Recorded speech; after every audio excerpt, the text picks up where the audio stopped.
नमस्कार, जय हिंद दोस्तों, स्वागत है आप सभी का आपके अपने YouTube चैनल अभय स्टॉक पर। मैं हूं आप सभी के साथ अभय यादव।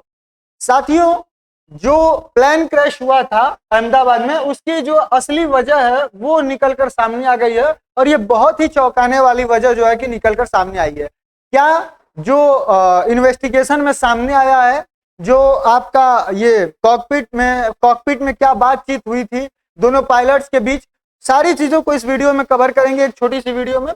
तो चलिए स्टार्ट करते हैं वीडियो को। वीडियो स्टार्ट करने से पहले आप सभी से गुजारिश है, ये जो आप लोग नंबर मेहनत करके 90% पर लेकर आए हैं, जो बिना सब्सक्राइब किए चले जाते हैं, तो मेरे प्यारे भाइयों, आपके लिए वीडियो लाने में बहुत ही मेहनत लगती है। ये कंटेंट मैं बनाया हूं सुबह का करीबन 8 बजे का, और इसको लेकर आने में आप तक करीबन 2 से ढाई बज गया। सोचिए मेरा कितना समय जा रहा है। तो इसके लिए बस आपका एक सब्सक्राइब, एक लाइक ही तो मांगते हैं, और अगर जो आपकी राय होती है आप उसको कमेंट में बता सकते हैं बिना किसी चार्ज के, तो कृपया करके ऐसा कर दिया करिए, इससे बहुत ज्यादा मोटिवेशन मिलता है आपको। चलिए आगे बढ़ते हैं, आपकी जो इच्छा। देखिए, जो एयरक्राफ्ट एक्सीडेंट इन्वेस्टिगेशन ब्यूरो है, जो AAID के नाम से जाना जाता है, इसने अहमदाबाद एयर इंडिया विमान दुर्घटना में अपनी जांच की जो प्रारंभिक रिपोर्ट है, यानी कि जो प्रारंभिक रिपोर्ट है उसको, जो स्टार्टिंग रिपोर्ट है उसको जारी कर दिया गया है। साथियों, आप सभी को पता है कि इस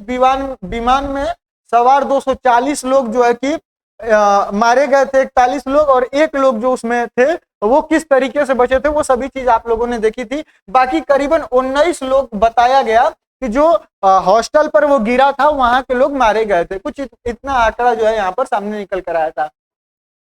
यह अहमदाबाद से लंदन जा रही थी, यह फ्लाइट का रूट था, जो कि 9 घंटे 45 मिनट की फ्लाइट होने वाली थी। बाकी आइए अब आगे आपको बताते हैं स्टेप बाय स्टेप। तो देखिए, जो सीक्वेंस इवेंट और टाइमलाइन है उसके हिसाब से टेक ऑफ के लिए क्लियरेंस मिल गया 8:08। ये लंदन के टाइम के हिसाब से है। इसमें आप 5 घंटा जो है जोड़ लेंगे, क्योंकि भारत का जो टाइम है वो 5 घंटा आगे चलता है, तो ये करीबन 13 यानी कि 1 बज जाएगा।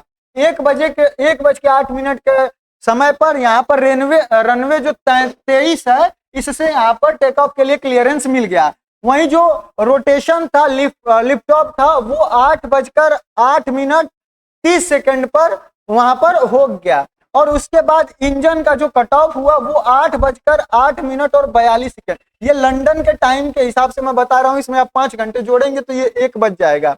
साथियों, इंजन का जो एक फ्यूल कंट्रोल स्विच था वो रन कट ऑफ हो गया, यानी कि वो जो फ्यूल देना था वही बंद हो गया। जो मेन सिस्टम था इंजन को रन मतलब तेल देने का, वही बंद हो गया। आगे वो भी समझाएंगे आपको कि किस तरीके से इसमें क्या निकल कर आया है, कैसे बताया गया है। उसी के जस्ट बाद जो दूसरा फ्यूल कंट्रोल स्विच था वो भी कट ऑफ हो गया एग्जैक्टली 1 सेकेंड के अंदर, यानी कि पहले 1 सेकेंड में एक इंजन का फ्यूल जो है कि बंद हुआ, और दूसरे सेकेंड में ही, मतलब उसी 1 सेकेंड के अंदर ही दूसरा जो इंजन है उसका भी फ्यूल कट ऑफ बंद हो जाता है। साथियों, यही कारण बना कि जो दोनों इंजन थे वो बीच हवा में ही शट डाउन हो गए, और जो पायलट का रिएक्शन था वो 8:08 यानी 1:08:45 पर रिकॉर्ड होता है, जो कि कॉकपिट वॉइस रिकॉर्डर द्वारा ये जो है कि रिकॉर्ड होता है। जो ब्लैक बॉक्स होता है उसके जो 2 पार्ट्स होते हैं, उसमें जो पहला पार्ट होता है, एक पार्ट होता है CVR यानी कि कॉकपिट वॉइस रिकॉर्डर। तो इसमें रिकॉर्ड क्या हुआ था कि जो पायलट एक था, जो पहला पायलट था, जो मेन पायलट था, इसने पूछा कि why did you cut off, मतलब जो अपने सहयोगी पायलट थे उनसे इन्होंने पूछा कि आपने क्यों बंद किया। तो जो दूसरे पायलट थे इन्होंने कहा आई डिडंट डू सो, मैंने कुछ नहीं किया है, यानी कि ये मैंने नहीं किया, मैंने तो बंद नहीं किया है। यानी कि इससे साफ समझ में आता है कि जो पायलट थे उनके द्वारा ये चीज नहीं की गई थी, ये ऑटोमेटिक हुआ था। ये ऑटोमेटिक कट ऑफ होता है, किस तरीके से होता है वो आगे आपको समझाएंगे।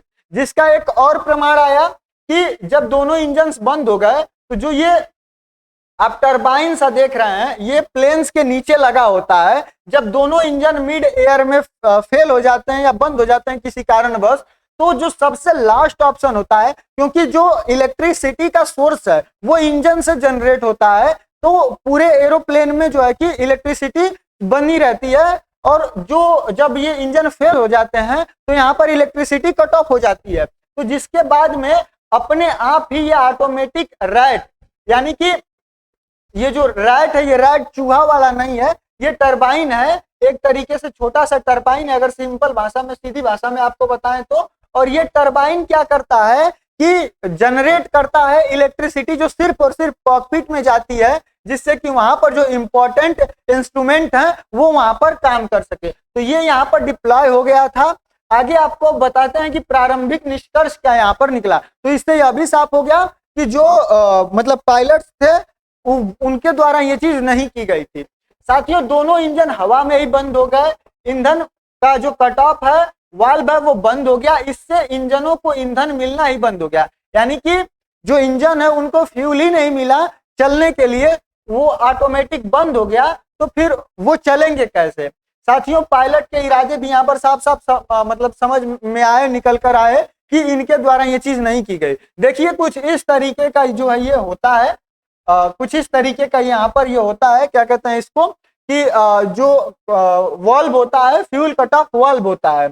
ये काम कैसे करता है? तो देखिए, जो हम लोग अपने घर पे टोटी या फिर किसी तरीके का यूज करते हैं तो ये इस तरीके का होता है। अगर आप इसको इधर कर देंगे तो यहाँ पर फ्लो जो है ऑन हो जाएगा, और ये ऐसे कर देंगे तो ये फ्लो जो है कट ऑफ हो जाएगा, और जो तेल या फिर पानी है वो जाना बंद हो जाता है। तो इसी तरीके से यहाँ पर होता है कि ये ओपन पोजीशन है, यहाँ पर आप हैंडल देख सकते हैं, और यहाँ पर आप हैंडल देख सकते हैं कि ये इस साइड है, यानी कि क्लोज पोजीशन में। तो ये क्लोज पोजीशन में कुछ इस तरीके से होता है, और ओपन पोजीशन में कुछ इस तरीके से होता है। तो ये ऑटोमेटिक होता है। अब बात यहाँ पर ये निकल कर आती है कि इसको लगाया ही क्यों जाता है, मतलब इंजन को ऐसे इसमें लगाया क्यों जाता है। तो जो इसको लगाने का तर्क है वो यह है कि मान लीजिए कि कभी प्लेन जो है चल रहा है, अभी रनवे पे ही है, और वो रनिंग स्टार्ट किया, और तब तक अचानक से बर्ड स्ट्राइक हो गई या फिर कुछ और हो गया, जिसकी वजह से इंजन में आग लग गई। तो जो पायलट्स होते हैं वो आग और न बढ़े, इसके लिए वो फ्यूल कट ऑफ ही रोक देते हैं, यानी कि फ्यूल को जो है वो बंद कर देते हैं कि इंजन तक जाए ही ना, या फिर कहीं और इंजन जाए ही ना, जिसके वजह से आग पर नियंत्रण पाया जा सके और प्लेन को सेफ बचाया जा सके। तो साथियों, इसके लिए ये यहाँ पर लगाया जाता है। अब बात करते हैं कि नो एक्सटर्नल फैक्टर्स, यानी कि कोई भी एविडेंस नहीं मिला कि यहाँ पर बर्ड स्ट्राइक हुई थी, बैड वेदर था, या फ्यूल का कोई कंटमिनेशन था, या फिर ओवरवेट एयरक्राफ्ट था, ऐसा कुछ भी सामने निकल कर नहीं आया। जो एयरक्राफ्ट था वो वेल मेंटेन था और अपने सेफ्टी पैरामीटर्स के हिसाब से यहाँ पर सही था। साथियों, इसका जो कंट्रोल नॉर्मल्स था, यानी कि thrust lever, flaps position, stabiliser trims, all were proper position, यानी कि ये सभी चीजें प्रॉपर पोजीशन में ही यहाँ पर बनी हुई थी। साथियों, जो कॉकपिट का वॉइस रिकॉर्डर था, इससे भी ये साफ समझ में आया कि ये किसी भी प्रकार का पायलट्स के मतलब स्ट्रेस हो या फिर किसी प्रकार का गलती से उनसे कुछ हुआ हो, ऐसा कुछ भी नहीं था। ये सिर्फ और सिर्फ एक जो देखने में समझ में आ रहा है लोगों के कि ये जो मशीन है, जो ऑटोमेटिक सिस्टम है, उसका ही यहाँ पर डिफेक्ट है। साथियों, फ्यूल कंट्रोल स्विच मैकेनिज्म है, ये उसी का जो है कि दिक्कत है। अब ये चेकिंग का विषय है कि शॉर्ट सर्किट हुआ था, या फिर जो सॉफ्टवेयर कमांड्स थे वो कंप्यूटर फ्लाइट द्वारा जो भेजे गए थे, फ्लाइट कंप्यूटर द्वारा जो भेजे गए थे वो क्या थे, या फिर डिफेक्टिव कॉकपिट कंसोल स्विच जो है उसके बारे में अब यहाँ पर चर्चा का विषय है कि इसको जो है कि अब देखा जाता है ये क्या निकल कर आता है। वहीं जो दूसरा फैक्टर है कि ऑटो थ्रोटल और इंजन कंट्रोल यूनिट, ये जो है ये गलत कमांड तो नहीं दे दिया था, या फिर क्या यह क्रॉस वायरिंग या फिर सेंसर की गलत रीडिंग के कारण तो ऐसा नहीं हो गया था। इन सारी चीजों को अब जो है कि इन्वेस्टिगेशन का ये विषय है। वहीं जो फ्लाइट मैनेजमेंट सिस्टम है FMS, इसमें कुछ अपडेट था, तो क्या कोई हालिया में बोइंग सॉफ्टवेयर में अपडेट हुआ था? कुछ 787 मॉडल्स के ऑटो पायलट सिस्टम में ज्ञात जो बग हैं, जो उसमें कमियां हैं, उसकी समीक्षा की जा रही है। और जो ग्राउंड क्रू है उसके रख रखाव का भी रिकॉर्ड यहाँ पर देखा जाएगा कि कोई ईंधन में दूषण तो नहीं था, मिलावट या फिर किसी भी प्रकार का। वहीं जो पिछला रख रखाव था उसमें 3 दिन पहले ही इसका जो है कि मेंटेनेंस हुआ था, तो यहाँ पर कोई दिक्कत तो समझ में यहाँ पर फिलहाल नहीं आ रही है। साथियों, इसके इन्वेस्टिगेशन कर कौन रहा है? तो ये DGCA जो इंडिया की directorate general of civil aviation है, ये जो लीड एजेंसी के रूप में यहाँ पर काम कर रही है। वहीं साथ में NTSB जो US की है, क्योंकि ये USA की है, क्योंकि जो GE इंजन जो इसमें इंजन लगा था वो GE कंपनी का था, यानी कि GE एरोस्पेस द्वारा इसके इंजन को बनाया गया था, जो कि इसमें लगा हुआ था, तो इसलिए यहाँ पर यह भी जो है कि इस जांच में शामिल है। साथ ही बोइंग है, क्योंकि ये एयरक्राफ्ट इसी ने बनाया था, तो यह भी इसमें है। और जो CVR और FDR यानी कि ये जो ब्लैक बॉक्स है, इसका जो एनालाइज सपोर्टेड है वो इंटरनेशनल एविएशन सेफ्टी लैब्स द्वारा जो है कि यहाँ पर जांच किया जा रहा है। साथियों, अब आगे क्या होगा, तो ये फाइनल रिपोर्ट जो है वो 12 से 18 महीनों के अंतर्गत आएगी। और जो इंटर्म बुलेटिन्स हैं, जैसे कि 3 मंथ के अंदर कोई सेफ्टी अलर्ट्स जो है कि हो सकता है कि अब यहाँ पर निकल कर आए। सेफ्टी डायरेक्शन जो है कि DGCA द्वारा ये फाइनल रिपोर्ट आने से पहले ही दे दिया जाए सभी कंपनियों को। और जो बोइंग और GE है, ये अपना जो डोमेस्टिक इंजन कंट्रोल रेडियंसी इंप्रूव करने के लिए, मतलब कुल मिला जुला कर अब यहाँ पर ये लोग अपना काम करेंगे और फाइनल रिपोर्ट आएगी। लेकिन हमने कितने लोगों को खोया। अगर ये कोई मानवीय चूक होती तो समझ में आता, यहाँ पर कोई मानवीय चूक नहीं है, ये कंपनी की ही गलती नजर आ रही है। लेकिन यहाँ पर बातों को घुमाया जा रहा है कि मतलब पायलट्स ने बात किया तो उन लोगों के बीच के कोऑर्डिनेशन में कुछ हो सकता है कि दिक्कत रही हो। तो कुल मिला जुला कर आप अपनी राय कमेंट सेक्शन में बताइए। बाद में जो है कि क्या होने वाला है वो यहाँ पर देखा जाएगा, हम आप तक पहुंचाएंगे। बाकी अगर चैनल पर ना है तो कृपया करके चैनल को सब्सक्राइब करिए, जरूर कर लीजिएगा, क्योंकि इससे ढेर सारा मोटिवेशन मिलता है। बाकी हम मिलते हैं आपको अगली वीडियो में किसी अन्य टॉपिक के साथ। तब तक के लिए जय हिंद, जय भारत।